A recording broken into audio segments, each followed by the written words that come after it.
আমরা কলকাতাবাসী কিছু 50 তরুণ তরুণী মিলে ঘোরার নেশা আছে। মাঝে মাঝেই এদিক ওদিক চলে যাই, কিছু অক্সিজেন সংগ্রহ করে আনি 2-3 দিনের জন্য আমাদের বন্ধুবান্ধব সবাই মিলে। আজ আমরা ইউটিউবে দেখেছিলাম একজন সুন্দরবনের শেষ গ্রাম গোবর্ধনপুর নামটা, এবং সেই জায়গার সমস্ত দৃশ্য বর্ণনা শুনে আমাদেরও যেতে ইচ্ছা করেছিল।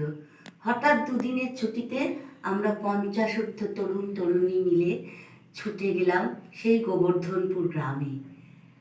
প্রথমত শিয়ালদা থেকে লক্ষ্মীকান্তপুর লোকালে করে নামলাম লক্ষ্মীকান্তপুর স্টেশনে। সেখান থেকে বাসে বা টোটোয় করে রামগঙ্গা ঘাটে নামতে হবে। মিনিমাম ধরুন 1 ঘন্টা লাগে, 1 থেকে 1.5 ঘন্টা। ওখান থেকে ফেরি পারাপার হতে ওখান থেকে ফেরি পারাপার হয়ে গেলাম চাঁদমারি ঘাটে জি প্লট ঘাটে থেকে এইবার গোবর্ধনপুর গ্রামে ভেতর ঢুকতে হবে টোটো করে। গোবর্ধনপুর গ্রামে ঢুকে আমরা উঠলাম একটা মা কালী, সুন্দরবন মা কালী গেস্ট হাউসে। আগে থেকে আমাদের বুক করা ছিল ঘর। আমরা গেছিলাম 10 জনে মিলে। তাদের ঘর দৌড় বেশ ভালোই লেগেছে। তারপর তো গেলাম, গিয়ে আমরা কিছুক্ষণ রেস্ট নিয়ে তারা আমাদের ডাবের জল অফার করলেন।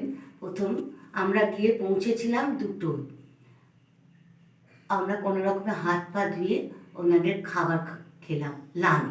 লাঞ্চে ভালোই ব্যবস্থা ছিল, ভাত, ডাল, ভাজি, সবজি, মাছ ভাজা এবং মাছের ঝাল বা মাছের ঝোল, চাটনি, পাঁপড়, আর সঙ্গে লেবু, শসা, পেঁয়াজ তো আছেই।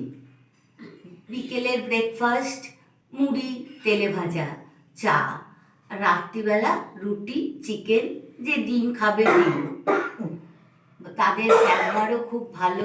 সায়ন বলে একজন ছেলে আছে, সে রান্না করতো, রান্নার হাতও খুব ভালো। তাদের মালিকেরও বিহেভিয়ার খুব ভালো। আমাদের সব কিছু মিলে খুব ভালো লেগেছে।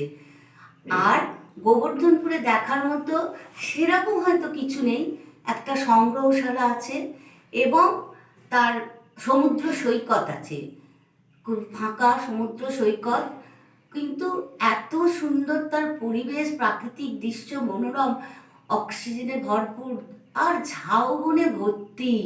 ঝাউবন দেখে আপনার মানে মন ভরে যাবে। মনোমুগ্ধ পরিবেশে থেকে 2 দিন থেকে আমরা বাড়ি ফিরে এসেছি। আপনারা ওই জায়গায় যাবেন, মা কালী গেস্ট হাউসে উঠবেন, এটা আমাদের অনুরোধ। খুব ভালো লাগবে আমাদের জায়গাটা। নমস্কার।